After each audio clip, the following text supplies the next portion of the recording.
नमस्कार दोस्तों, मैं आपका अपना देव सर फिर से हाजिर हूं आपके अपने YouTube चैनल SR क्लासेस पर। दोस्तों आज हम फिर अपने इस इंपॉर्टेंट क्वेश्चंस की जो बोर्ड में आते हैं उसकी सीरीज का नेक्स्ट चैप्टर लेकर आए हैं। चैप्टर का नाम है विजयनगर, चैप्टर नंबर है 7, सेकंड बुक से थर्ड चैप्टर है। तो इसके बारे में आज हम इंपॉर्टेंट क्वेश्चंस के बारे में जानेंगे। तो इस चैप्टर में हमें पढ़ना है विजयनगर, इस चैप्टर का नाम भी है विजयनगर और इसके बारे में हमें पढ़ना है। सबसे पहले इसमें आता है विजयनगर के बारे में। विजयनगर की स्थापना कैसे हुई, विजयनगर में किन किन राजाओं ने शासन किया, कौन कौन से किंग की डायनेस्टी वहां पर रही, किसने इसकी स्थापना की, वहां पर कौन से राज्य का राजा ने इसकी स्थापना की। तो सबसे पहले अगर मैं आपको बता दूं छोटी सी बात, तो हरिहर और बुक्का नाम के दो भाइयों ने यहां पर अपनी डायनेस्टी को एस्टैब्लिश किया। उसके बाद लगातार कई डायनेस्टीज आती रही और यहां पर शासन करती रही। तो इसमें सबसे पहले संगम डायनेस्टी, उसके बाद सुलूक डायनेस्टी, उसके बाद तुलुक डायनेस्टी, उसके बाद अराविदु डायनेस्टी।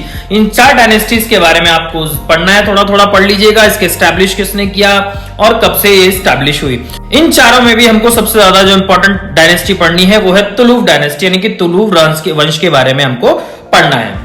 तुलुक वंश में भी हमको एक राजा है, राजा कृष्णदेव राय, उनके बारे में जानना है। राजा कृष्णदेव राय के बारे में क्वेश्चन जरूर आता है, चाहे इस चैप्टर में से कुछ आए या ना आए, लेकिन राजा कृष्णदेव राय के बारे में जरूर आता ही है। विजयनगर की बात करें, सबसे पहले ये कर्नाटका में स्थित है, तो इसके बारे में आपको पता होना चाहिए। कृष्णदेव राय ने सबसे लंबे समय तक शासनकाल को चलाया था। तो उनके शासनकाल में बहुत सारी ऐसी चीजें हुई जिनको हमें पढ़ना चाहिए, जो एग्जाम में बहुत बार रिपीटेडली आता है। उसमें सबसे पहले अगर हम बात करें तो दो अलग अलग क्षेत्रों की बात, एक है राजकीय केंद्र और दूसरा है धार्मिक केंद्र। तो इनके बारे में हमको पढ़ना है, दोनों के अलग अलग जगह पर बनी हुई बिल्डिंग्स के बारे में पढ़ना है। उसके अलावा राजा कृष्णदेव राय ने कौन कौन सी वॉर्स लड़ी उनके बारे में जरूर पढ़िएगा। और इसमें एक बहुत इंपॉर्टेंट वॉर है रायचूर दोआब के लिए जो लड़ी गई थी, उसके बारे में आप जरूर पढ़िएगा। उसके अलावा फोर्टिफिकेशन, कृष्णदेव राय जी के फोर्टिफिकेशन के बारे में जरूर पढ़िएगा। ये फोर्टिफिकेशन बहुत इंपॉर्टेंट है क्योंकि एकमात्र फोर्टिफिकेशन है जिसको हिंदी में किलेबंदी कही जाती है, जो 7 लेयर्स में की जाती थी।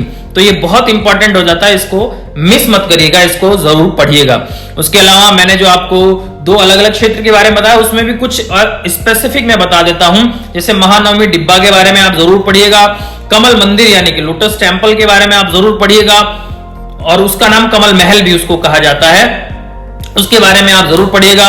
विट्ठल मंदिर हो गया, और आपका गोपुरम और मंडप के बारे में आप जरूर पढ़िएगा, छोटा छोटा सा जरूर पढ़िएगा।